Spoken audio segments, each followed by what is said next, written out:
Concedo a palavra, pela descrição, à senadora Vanessa Graziotin.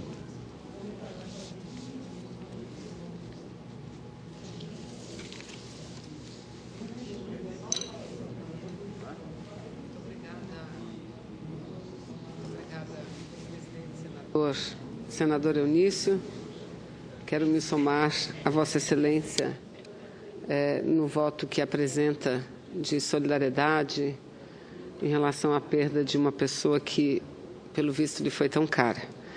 Mas, senhor presidente, eu venho à tribuna hoje para relatar que no dia de ontem, terça-feira, no aeroporto Eduardo Gomes, os servidores todos, senador Paim, da Infraero, trabalhadores da Infraero, paralisaram temporariamente as atividades e organizaram e realizaram um protesto em relação à decisão do governo federal de privatizar o aeroporto Eduardo Gomes.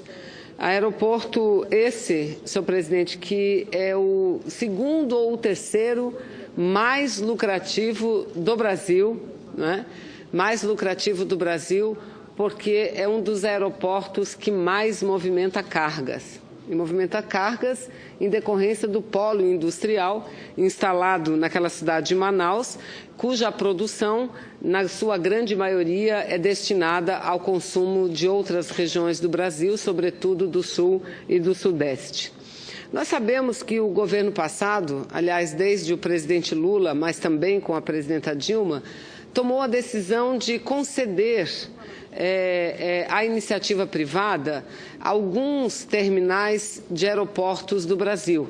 Entretanto, senador Paim, o aeroporto Eduardo Gomes nunca entrou na lista, apesar de ser um dos mais cobiçados, não à toa. É o segundo, terceiro mais lucrativo hoje da Infraero, é o mais lucrativo, porque os outros, aeroporto de Guarulhos, aeroporto de Campinas, do Rio de Janeiro, esses já foram concedidos à iniciativa privada. Portanto, hoje restou o aeroporto Eduardo Gomes como o mais lucrativo da Infraero. Pois bem, os servidores fizeram essa manifestação lá em Manaus, no dia de ontem, mas também tiveram protestos em todos os 52 aeroportos que são administrados pela Infraero, porque no último dia 2 de junho, o ministro da Aviação Civil, dos Transportes, Portos e Aviação Civil, o deputado Maurício Quintela, anunciou a possibilidade de que o governo venha privatizar a própria Infraero. E aí não é conceder, senador Paim, é privatizar. Aí não se tratará de concessão, e sim de privatização de uma das empresas mais importantes e lucrativas que tem no Brasil. Vejam, então essas manifestações aconteceram no Brasil inteiro, e eu me lembro como se fosse ontem, senador Eunício, conversando com diretores da Infraero que foram ao meu gabinete mostrar quais os planos que eles estavam tendo para pôr em prática a lei que o Congresso Nacional aprovou de favorecimento à aviação regional. A aviação que tanto nós da Amazônia precisamos. Está aqui o senador Paulo Rocha. O relator da matéria foi o senador Flecha Ribeiro. Então, veja, enquanto a lei era discutida, a lei que fazia com que pudéssemos ver desenvolvida a aviação regional no Brasil, os diretores da Infraero iam aos nossos gabinetes e mostravam quais os planos da empresa para o futuro. E os planos eram os melhores de todos, bons não só para os aeroportos, mas bons para o Brasil. E eles mostraram que muitos países, a China, a Índia, a Rússia, a Alemanha, muitos países têm suas empresas públicas que atuam na área aeroportuária, e essas empresas hoje são empresas internacionais e eles atuam em vários países do mundo, pois o plano para a Infraero era exatamente esse, criar e fazer dessa empresa uma empresa grande, uma empresa internacional. E por essa razão e por outra também, que é o fato do aeroporto Eduardo Gomes estar localizado exatamente no centro da Amazônia, é que nunca o governo anterior sequer falou da privatização da Infraero, tampouco de conceder o aeroporto Eduardo Gomes. De nossa parte, o que nós dizemos? Se o governo federal insistir, porque nós vamos lutar muito para não permitir que haja a privatização da Infraero e, sobretudo, do aeroporto Eduardo Gomes. Se o governo insistir nessa ideia, nós vamos exigir, senadora Fátima, que junto com o aeroporto Eduardo Gomes seja também concedido um pacote, porque não é só, a Infraero não administra só o aeroporto de Manaus, o Eduardo Gomes. No Amazonas, ela administra também dois outros aeroportos, de Tabatinga e de Tefé. E no Acre, administra o aeroporto de Rio Branco, capital do Acre, e de Cruzeiro do Sul. Em Rondônia, o aeroporto de Porto Velho. Em Roraima, o aeroporto de Boa Vista. Enfim, o estado do Amazonas tem 62 municípios. A grande parte desses municípios, a maioria, não tem aeroporto legalizado. Pois bem, querem conceder, senador Eunício? Que concedam, mas concedam o pacote junto. Não vendam apenas o filé, não entreguem apenas o filé, entreguem também o músculo, entreguem também o osso. É isso que tem que ser feito para o Brasil poder seguir, porque, do contrário, é dar o filé mignon para a iniciativa privada, que apenas vai lucrar, enquanto o Estado continua com a responsabilidade da administração dos aeroportos que não são lucrativos. Então, eu quero dizer, e já disse isso aos aeroportuários, já disse isso à direção do SINA, que é o Sindicato Nacional dos Aeroportuários, que contem conosco, não apenas com as entidades sindicais, mas com o Parlamento, pelo menos uma parte significativa dos parlamentares, para não permitir que essa privatização efetivamente ocorra, porque não permitiremos. Além de tudo, tem a questão da soberania nacional. A Amazônia brasileira não pode ter um tratamento como se trata qualquer cidade, não. Nós protegemos a maior riqueza da biodiversidade do planeta. Então, a Amazônia tem que ser tratada com muito mais cuidado e não pode permitir que o pouco que nós alcançamos de infraestrutura seja repassado à iniciativa privada. Pelo contrário, o lucro do aeroporto Eduardo Gomes tem que ser revertido para a construção da infraestrutura, não só no interior do meu Amazonas, mas também nos estados vizinhos, Acre, Rondônia e Roraima. E, senhor presidente, dito isso, eu quero partir para o segundo tema que me traz à tribuna, senador Lindbergh. E eu, que não costumo fazer isso, faço muito poucas vezes, mas hoje faço questão de ler o artigo de Bernardo Melo e Franco, que foi publicado em sua coluna de hoje no jornal Folha de São Paulo. Aliás, e na versão online está muito bem ilustrado com a fotografia do presidente Michel Temer encontrando o presidente russo, presidente Putin. Diz o seguinte, o artigo de Bernardo Melo e Franco. O presidente Michel Temer afirmou nesta terça que o seu governo colocou o país nos trilhos. Claro que nos trilhos está entre aspas. Em visita a Moscou, ele disse liderar, abre aspas, a mais ampla agenda de reformas das últimas décadas, fecha aspas. É claro, e aí abre aspas novamente, é claro que há lá uma ou outra observação, uma ou outra objeção, fecha aspas, comentou o PMDBista, cuja gestão é aprovada por apenas 9% dos brasileiros. Depois dos autoelogios, ele desdenhou do escândalo que encurralou o governo. Abre aspas, disse o seguinte, no momento em que a economia começou a decolar, de repente, acontecem fatos que visam a tentar impedir, fatos absolutamente desprezíveis e desprezáveis, disse, fecha aspas, disse Michel Temer lá na Rússia. Enquanto Temer tentava enrolar os russos, novos fatos vieram à tona no Brasil. O principal não foi nada desprezível.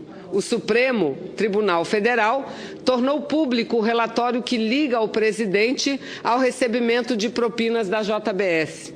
Segundo o documento, as investigações indicam com vigor que ele praticou crime de corrupção passiva. Em outra frente, o doleiro Lúcio Funaro também afirmou à polícia que o presidente deu instruções para 2 operações com dinheiro do FGTS. Preso na Papuda, Lúcio Funaro disse que o negócio foi recompensado com comissões expressivas, no montante aproximado de R$20 milhões. A quantia não parece desprezível, nem para os padrões do grupo que despacha no Palácio do Planalto. No Senado, Temer sofreu a sua primeira derrota importante, senador Lindbergh. Com as dissidências em 3 partidos aliados, a Comissão de Assuntos Sociais rejeitou o relatório da reforma trabalhista. O projeto ainda pode ser aprovado no plenário, mas ficou claro que a base do governo não é mais a mesma.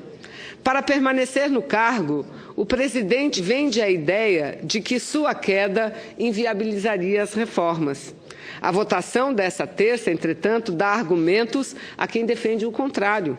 Se o governo voltar a tropeçar no Congresso, os empresários brasileiros podem se convencer de que é melhor abandoná-lo. Para azar de Temer, os empresários que atuam aqui no Brasil, são mais bem informados do que os russos. Então, veja, senador Lindbergh, o artigo de Bernardo Meli Franco, ele expressa o que Vossa Excelência tem dito com muita frequência dos microfones dessa casa, que é o começo do fim de um governo que já há muito tempo está no fim, do governo do presidente Temer. Primeiro, por ser um governo ilegítimo. Segundo, por ser um presidente que não tem outra coisa a mostrar ao Brasil que não o comando dessas tais reformas. Agora, vamos discutir o conteúdo das reformas. E nós temos procurado fazer isso com muita franqueza, com muita transparência. O que aconteceu ontem na Comissão de Assuntos Sociais, senadora Fátima, não foi um acidente, não foi um descuido da base do governo, não. O que aconteceu ontem foi o fato de que vários parlamentares, inclusive que compõem o governo, estão abandonando esse acordo. Aliás, um acordo que precisa ser melhor explicado. Onde foi, como foi, em troca de que foi.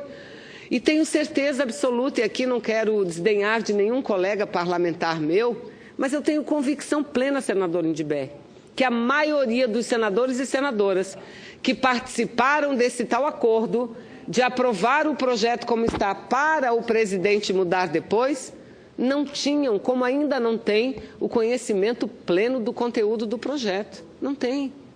Porque na hora que tiver o conhecimento e o domínio pleno do conteúdo do projeto, jamais colocarão as suas digitais aprovando um projeto aqui e delegando, recomendando, confiando num presidente da República que nós não sabemos quem será. Veja, é tão absurdo que eu quero repetir as palavras dele, do senhor Michel Temer, ontem, quando deu uma entrevista coletiva na Rússia. Disse o seguinte, eu vou repetir, está aqui no artigo de Bernardo Meli Franco, abre aspas, no momento em que a economia começou a decolar, de repente acontecem fatos que visam a tentar impedir, fatos absolutamente desprezíveis e desprezáveis.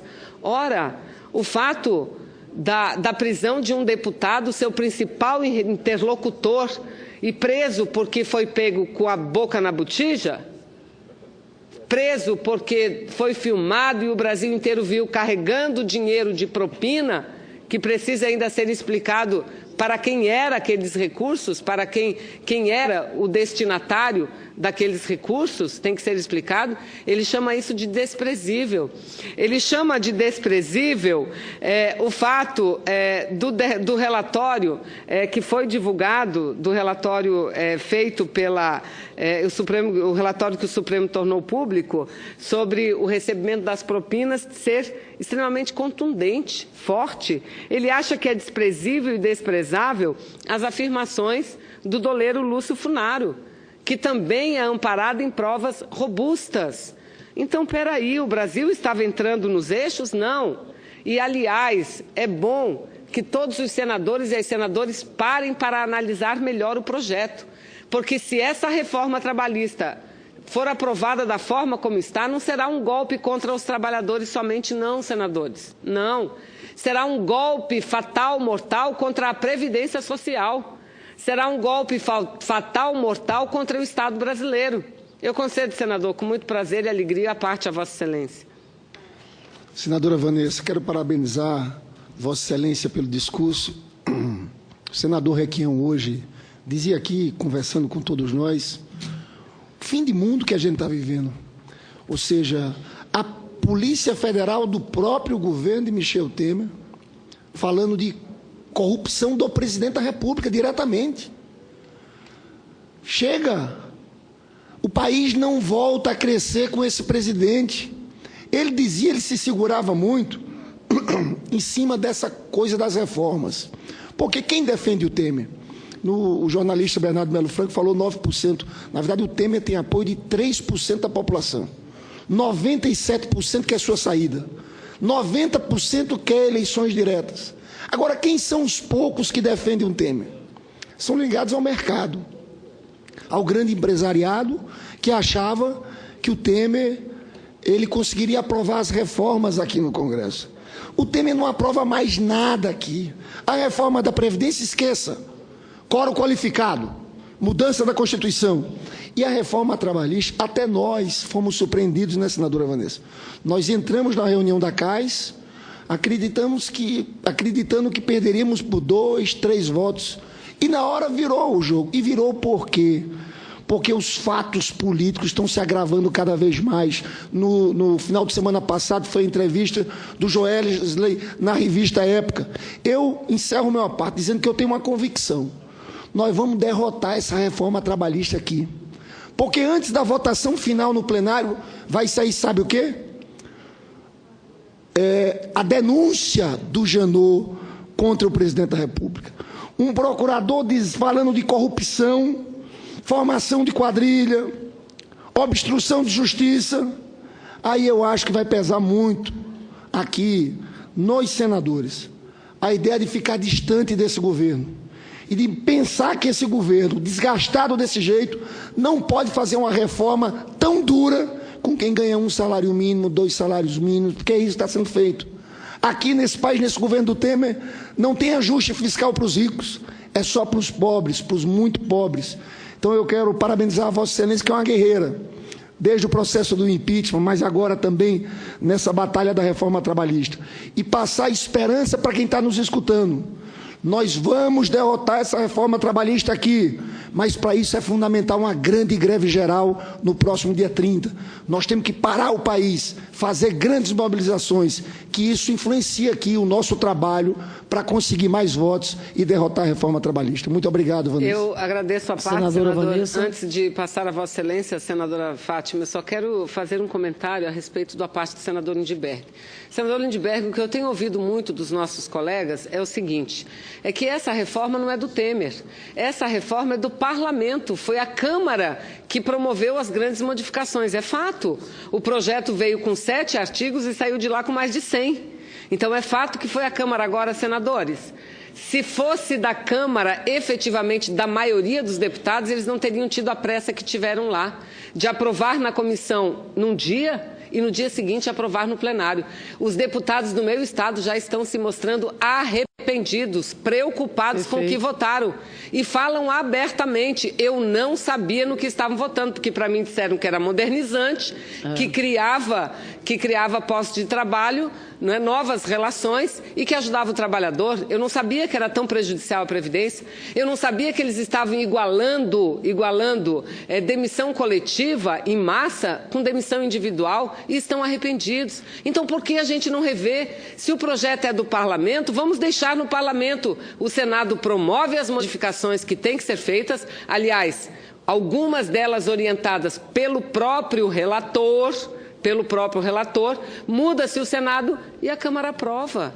Não tem problema nenhum, é só isso que nós queremos. Nós não queremos que não se aprove nada, não. Vamos fazer agora a reforma necessária, boa para o Brasil, para a Previdência e para os trabalhadores. Concedo, senadora Fátima, a parte a Vossa Excelência. Sem dúvida, senadora Vanessa. Vossa Excelência tem levantado esse debate desde o início, até porque foi aprovado de afogadilho, um projeto, nada mais, nada menos, promove mudanças em 104 artigos da CLT, em 201 dispositivos da CLT. Daí, né, todo esse esforço que a oposição tem feito aqui para barrar a aprovação do relatório da reforma trabalhista, tal como chegou nessa casa. Mas eu quero muito breve, senadora Vanessa, dizer que ontem eu não estava na CAIS, apesar de que sou suplente, mas sempre tenho participado. E não estava porque também estava participando de uma outra agenda muito importante, que tem a ver com dignidade, tem a ver com cidadania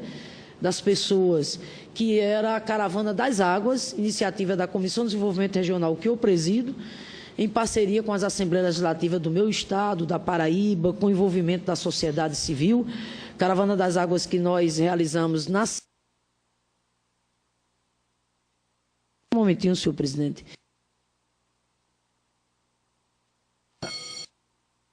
O objetivo dessa caravana, senadora Vanessa, era um objetivo muito nobre, a luta pela retomada da obra do Eixo Norte, da transposição das águas do São Francisco. Depois dessa obra, mais de 90% concluída, graças à ousadia, à determinação do presidente Lula e da presidenta Dilma, infelizmente ela encontrava-se paralisada desde o final do ano passado, com consequências trágicas, por exemplo, para o Rio Grande do Norte, que ficaria totalmente excluído do mapa das águas do São Francisco, o sertão da Paraíba, idem. Mas, enfim, a caravana foi um sucesso. Tanto é que ontem mesmo nós celebramos uma importante vitória, que foi a derrubada da liminar pela ministra Carmen Lúcia, e, portanto, o ministro ontem mesmo já anunciava a ordem de serviço. Mas quero dizer que também fui tomada de muita emoção ontem, quando, em plena Caravana das Águas, tomo conhecimento do resultado da Comissão de Assuntos Sociais, ou seja, a rejeição do relatório do senador Ferraz e a aprovação do voto em separado do senador Paim. Quero parabenizar Vossa Excelência, parabenizar o senador Paim, a aguerrida bancada do nosso partido, a oposição e, principalmente, as centrais sindicais, aos trabalhadores e trabalhadoras do Brasil que não desistiram e que não desistem. A aprovação do voto em separado do senador Paim renova a nossa esperança, senadora Vanessa. É um passo muito importante na nossa luta para que a gente possa derrotar esse projeto de uma vez por todas, viu? Mas, mais uma vez, parabéns, né, pela sua competente e combativa atuação, Vanessa. Eu é que agradeço e também cumprimento Vossa Excelência, aliás, todos os senadores e senadoras que têm se empenhado muito, repito, de forma sincera, para, se não derrotar, pelo menos modificar. O nosso grande objetivo é aprovar as mudanças que o projeto tem que mudar.